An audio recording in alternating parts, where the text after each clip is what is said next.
तर मार्कडवाडीतून नाना पटोले बोलतायत, पाहूयात. मताची टक्केवारी जी होती ती 58% होती आणि मग रात्री 11:30 वाजता निवडणूक आयोगाने ट्विट केलं आणि सांगितलं की आता मतदान 65% झालं. आता मतदान 65% झाल्यानंतर आम्हाला वाटलं की, कारण की आतापर्यंत तुम्ही पाहिलं असेल की निवडणुका झाल्यानंतर निवडणूक आयोग प्रेस कॉन्फरन्स घेतो, म्हणजे वार्ता आपली पत्रकार परिषद घेतो. यावेळेस पत्रकार परिषद घेतली नाही, तो ट्विटच करत राहिला. दुसऱ्या दिवशी पुन्हा 3 वाजता, पुन्हा म्हणजे रात्री झाले 11:30 वाजता, पुन्हा दुसऱ्या दिवशी 3 वाजता त्यांनी 1.3% पुन्हा मतदान वाढवलं, म्हणजे 10 लाख मतं पुन्हा वाढवले. आम्हाला आश्चर्य झालं की 76 लाख मतं रात्रीच्या अंधारात कसे वाढले. मग आम्ही पत्र दिलं निवडणूक आयोगाला, केंद्रीय निवडणूक आयोगालाही आमच्या केंद्रीय नेतृत्वाने पत्र दिलं.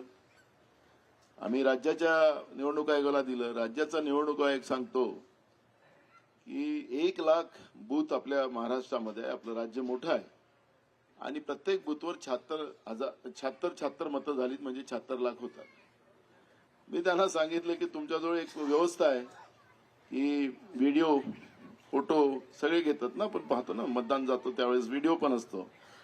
मग कुठं कुठं मतदान झालं ते व्हिडिओ आम्हाला द्या, तो आपला मागण्याचा अधिकार आहे. आम्ही त्यांना मागितलं, ते दिला नाही. अजूनपर्यंत कुठलेही फुटेजेस आम्हाला त्यांनी, केंद्रीय निवडणूक आयोगाने पण, आम्ही त्यांच्याकडे पण गेलो होतो, त्यांनी पण दिलं नाही, अजूनही माहिती दिली नाही. चोर के दाढी में तिनका असं हिंदीमध्ये कहावत आहे. आता मी, तुम्ही मोदीची दाढीकडे नको म्हणाल, तुम्ही नाही तर उलटच म्हणाल. तर तुमच्या मनामध्ये शंका आहे, कारण की मला माझं मत समजून घेण्याचं, मी ज्याला मत मारतो ते मत समजून घेण्याचा अधिकार तो माझा आहे, प्रत्येकाचा. बाबासाहेब आंबेडकरांनी संविधानामध्ये आपल्याला जो मताचा अधिकार दिलेला आहे तोच आपल्यासाठी सगळ्यात मोठी आपली शक्ती आहे, ताकद आहे. पण आता माझा मताचा अधिकार मला समजण्याचा अधिकार नाही.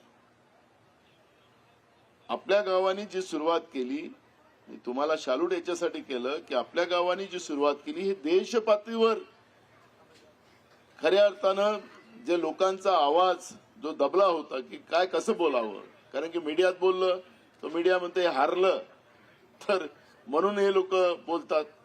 सुप्रीम कोर्टाने तसंच निर्णय देऊन टाकला, पण जनतेने आवाज उचलला, हे कुठल्या राजकीय पक्षाने नाही उचलला.